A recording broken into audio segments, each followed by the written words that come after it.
આપ સૌ રાજકોટના લોકસભાના કાર્યકર્તા ભાઈઓ, મતદાર ભાઈ બહેનો, આપ સૌ જે ઉમળકાભેર, જે ઉત્સાહથી આજના કાર્યક્રમમાં અમને આશીર્વાદ આપવા માટે પધાર્યા, એ માટે હું નતમસ્તક આપ સૌને વંદન કરું છું, ધન્યવાદ પાઠવું. સાથીઓ, અહીંથી વિજયભાઈએ વાત મૂકી દીધી છે. કુંવરજીભાઈએ તો ઘણી બધી વિગતવાર વાત મૂકી છે, અને મારો તો એવો નમ્ર મત છે કે જાગનાથથી અહીંયા સુધી આ ગળદીમાં ઉભે પગે જે હાલીને આવ્યા હોય એને હવે મત માને આપવા માટેની મારે વિનંતી કરવી એ તો કોઈ મહત્વનું નથી, પણ તમે અહીંથી જઈને આખા મલકમાં મત આપવા માટેનું અભિયાન ચલાવજો એવી વિનંતી હું આપ સૌને કરું. કાલે મોરબીમાં એક કાર્યક્રમ થયો. સિરામિક ઇન્ડસ્ટ્રીઝના આગેવાનોએ ત્યાં એક સભાનું આયોજન કર્યું હતું. ત્યારે મને ખબર પડી કે એ વિસ્તાર 4 લોકસભાને અડે છે, અને યોગાનું યોગ સુરેન્દ્રનગરના અમારા ઉમેદવાર ચંદુભાઈ પણ એ કાર્યક્રમમાં ઉપસ્થિત હતા. એટલે એક કાર્યક્રમથી 4 લોકસભાને મદદ અને સમર્થન મળે એવો સુંદર મજાનો કાર્યક્રમ મોરબી ક્ષેત્રની અંદર ઇન્ડસ્ટ્રીઝ આપણી જે છે એના બધા ઉદ્યોગકાર મિત્રોએ યોજ્યો હતો. એમને પણ યાદ કરીને આ જાહેર મંચથી અભિનંદન આપવાનું મને મન થાય છે.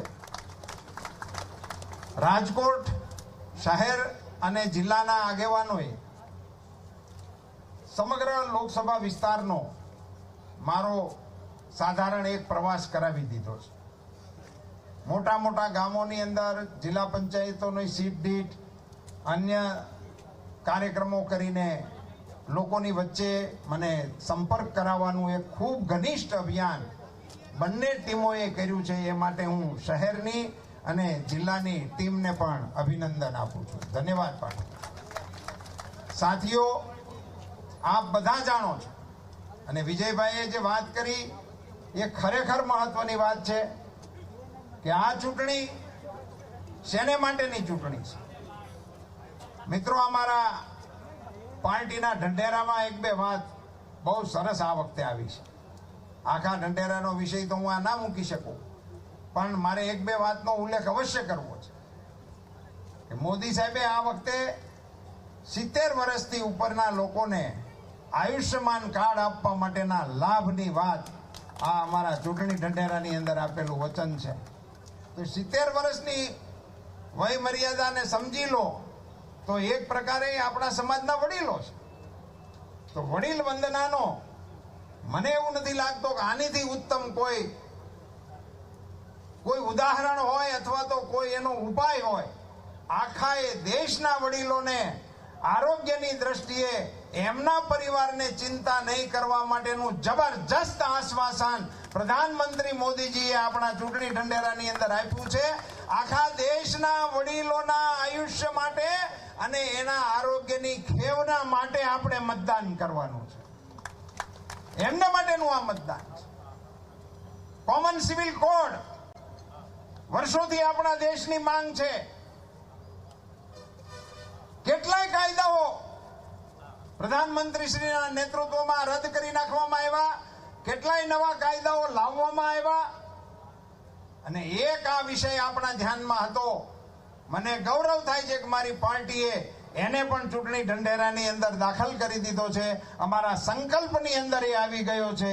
આવા વિષયોને લઈ અને આગામી દિશામાં, આગામી દિવસોમાં પ્રધાનમંત્રીશ્રીના નેતૃત્વમાં દેશને વિકસિત ભારત બનાવવા માટેનું લક્ષ્ય મોદી સાહેબે સરકારની સામેથી રાખ્યું છે. તમને બધાને મારે જણાવવું જોઈએ કે આ ચૂંટણીની સિઝન હોય ત્યારે સામાન્ય રીતે દિલ્હીની અંદર વહીવટ ઠપ હોય, સાધારણ રીતે, કારણ કે ત્યાં સરકાર બધી ચૂંટણીની અંદર વ્યસ્ત હોય, સંસદ સભ્યો પણ મેદાનમાં હોય, મંત્રીશ્રીઓ પણ મેદાનમાં હોય, એટલે મોટે ભાગે ત્યાં આરામનું માહોલ હાલતું હતું. આ પહેલી વખત આઝાદી પછી મોદી સાહેબે સરકારના વિભાગના વરિષ્ઠ સચિવશ્રીઓને, તમામ વિભાગના, આગામી જૂન પછી ભારતમાં ભાજપની સરકાર બનવાની છે. ઈ સરકારે પહેલા 100 દિવસમાં શું કામ કરવાના છે એનું પ્લાનિંગ અત્યારે આખું સચિવાલય ભારત સરકારનું કામે લાગેલું છે. પહેલી વખત આ પ્રકારનું આયોજન પ્રધાનમંત્રી શ્રી દ્વારા થઈ રહ્યું છે.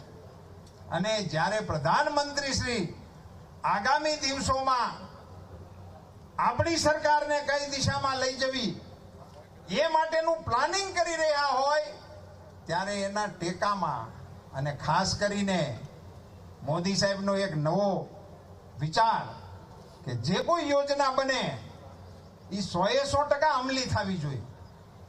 આ ગામમાં પ્રધાનમંત્રી આવાસ યોજનાના આટલા મકાન મળવા પાત્ર છે તો બધાને મળી જ જવા જોઈએ. આ ગામમાં પાણીના કનેક્શન આટલા લોકોને મળવા પાત્ર છે, મળી જ જવા જોઈએ. 100% અમલ કરાવવાનો પ્રયાસ નરેન્દ્રભાઈ મોદીજી દ્વારા, પોતાની સરકાર દ્વારા વિકસિત ભારત યાત્રા કરીને આખા દેશના ગામોમાં જઈને પૂછી અને પૂરું કરવાનો પ્રયાસ કરે છે. હું આપ સૌ નાગરિક અને કાર્યકર્તા ભાઈ બહેનોને નમ્રતાપૂર્વક પૂછવા માંગુ છું અને વિનંતી પણ કરવાના મતનો છું કે જ્યારે સરકારના વડા 100% યોજના નાગરિકોને મળે એની મથામણ કરતા હોય તો નાગરિકો તરીકે 100% મતદાન કરવાની મથામણ આપણે શું કામ ના કરીએ? કરશો? ધન્યવાદ. પોતપોતાના બૂથની અંદર આગામી દિવસોમાં 100% મતદાન કેવી રીતે થાય એના પ્રયાસો આ રેલીમાંથી પોતાના સ્થાને પહોંચતાની સાથે જ આપ સૌ શરૂ કરી દેજો. 100% મતદાન એ દિશામાં આપણે પ્રયાસો કરવા જોઈએ. મિત્રો, આપણે સૌ સાથે મળીને પ્રધાનમંત્રી શ્રી મોદીજીને એવી પ્રચંડ બહુમતી સાથેની સરકાર આપીએ જેથી કરીને આ દેશના શાસનને મક્કમતાથી વિશ્વના મંચ ઉપર રાખવા માટેનો પ્રયાસ કરવાની તાકાત આપણા પ્રધાનમંત્રી શ્રીને આપણા મતો દ્વારા મળતી હોય છે. આપ બધા જાણો છો, એટલા માટે આ બધા વિષયોને તમારી વચ્ચે મૂકવાનો બહુ લાંબો સમય લેવાનો પણ અર્થ નથી. આપ સૌ કાર્યકર્તાઓ ને એક મારી નમ્ર વિનંતી છે કે આપ આ સંમેલન હમણાં પૂરું થશે, અમે આગેવાનોની સાથે ફોર્મ ભરવા માટે જઈશું. આપ સૌના આશીર્વાદ સાથે અમે ફોર્મ ભરવા માટે જઈશું. ત્યારે આ સભા વિખેરાશે. કોઈ પણ જાતની ઉતાવળ વિના શાંતિથી નવલખો હાર તૂટી અને એના મોતી વેરાય, એને કોઈ અડી ન શકે, ખબર ન પડે, એમ છૂટા પડી જાય એવી રીતે આપ સૌ પોતાના સ્વસ્થાને શાંતિપૂર્વક જશો એવી એક નમ્ર વિનંતી.